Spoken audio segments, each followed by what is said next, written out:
साथियों, अस्सलाम वालेकुम। उम्मीद है कि आप लोग खैरियत से होंगे। तो चलिए, आज हमें पढ़ना है अपभ्रंश यानी कि प्राकृत की तीसरी किस्म।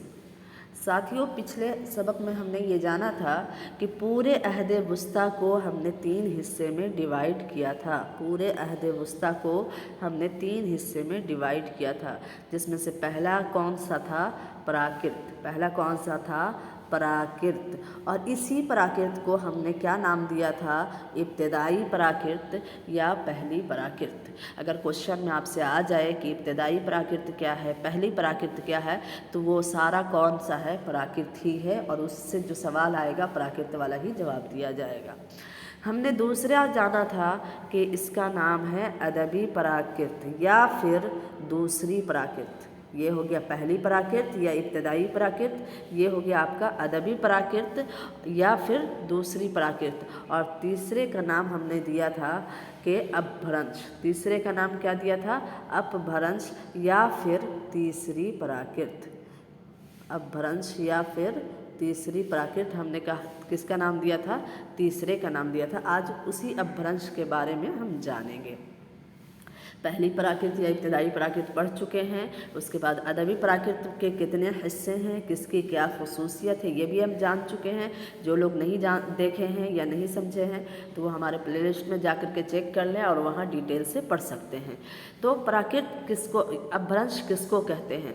साथियों, हमने ये जाना था कि सबसे पहले संस्कृत इंसान के बोलचाल की ज़बान थी, लेकिन जब संस्कृत कवायद नवेसियों के चक्कर में जकड़ के रह गई तो फिर एक दूसरी ज़बान लोगों के सामने बोलचाल के लिए आती है, उभरती है, और वो कहलाती है प्राकृत। लेकिन फिर इसी तरह से जब प्राकृत भी अदब की ज़बान बन जाती है तो चूँकि ये रिवाज रहा है दुनिया का या दुनिया का दस्तूर रहा है कि कभी भी अदब की ज़बान और बोलचाल की ज़बान में यकसानियत नहीं होती है। बोलने के लिए अभी हम आपसे चाहेंगे तो कुछ वर्ड इंग्लिश के भी यूज़ कर लेंगे, कुछ हिंदी के भी यूज़ कर लेंगे, कुछ उर्दू के, कुछ अरबी के यूज़ कर लेंगे, लेकिन जब हम लिखने बैठेंगे तो जिस ज़बान में अदब तख्लीक की जा रही होगी बिल्कुल उसी ज़बान में तख्लीक करेंगे। बिल्कुल क़वाइद का ख़याल रख के, बहुत सारी चीज़ों को मद्देनज़र रखते हुए उसको हम लिखेंगे। तो अदब की ज़बान हमेशा से बोलचाल की ज़बान से अलग होता है। अगर जो लोग शुरू से पढ़े होंगे तो उनके जहन में ये सवाल आ रहा होगा कि आपने कहा था कि वेदक दौर में बोलचाल की ज़बान और वेदों की ज़बान एक ही थी। जी हाँ साथियों, उस वक्त अदब के लिए अलग से कोई और ज़बान नहीं थी, इसलिए जो बोलचाल की ज़बान थी वही वेदों की ज़बान थी, जो वेदों की ज़बान थी वही बोलचाल की ज़बान थी। लेकिन जब दुनिया ने तरक्की करना शुरू किया और फिर उसमें अदब के लिए अलग से ग्रामर का जो है उसूल व कवायद और पाबंद बनने शुरू हो गए तो अदब की ज़बान अलग हो गई, बोलचाल की ज़बान अलग हो गई। जब संस्कृत अदब की ज़बान बनती है तो प्राकृत बोलचाल की ज़बान उभरती है, और जब प्राकृत भी अदब की ज़बान बन जाती है, संवर जाती है, निखर जाती है, तो फिर उसके ज़ेर असल मद्दे मुकाबिल एक ज़बान उभरती है जिस ज़बान का नाम क्या है साथियों? अपभ्रंश। जिस ज़बान का नाम, यानी प्राकृत के बाद कौन सी ज़बान उभर के आती है बोलचाल के लिए? तो वो है अपभ्रंश। आपको ये इर्तिक़ा का जो सीरियल ऑर्डर है, जो क्रम है, वो आपको याद होना चाहिए कि संस्कृत है, संस्कृत के बाद प्राकृत है, और प्राकृत के बाद अपभ्रंश है। आपको यहाँ पे क्वेश्चन बन सकता है, पूछ देगा कि संस्कृत के बाद अपभ्रंश है, तो नहीं, संस्कृत के बाद बीच में क्या है? प्राकृत है, फिर जाके अपभ्रंश है। चलिए, यही कुछ यहाँ पे लिखा हुआ है, पहले हमने समझा दिया ताकि आपके लिए समझना आसान हो जाए। क्या कहते हैं? कहते हैं कि जब प्राकृतों ने अदबी शक्ल इख्तियार किया, जब प्राकृतों ने अदबी शक्ल इख्तियार करना शुरू किया तो वो अवाम की डगर से परे जा पड़ी। ज़ाहिर सी बात है कि जो अदब की ज़बान बन जाएगी वो आवाम की ज़बान नहीं रहेगी, और आवाम की ज़बान का धारा आगे बढ़ता रहा। इसी बोल चाल की ज़बान को उस अहद के कवायद नवेसियों ने अपभ्रंश यानी कि बिगड़ी हुई ज़बान का नाम दिया।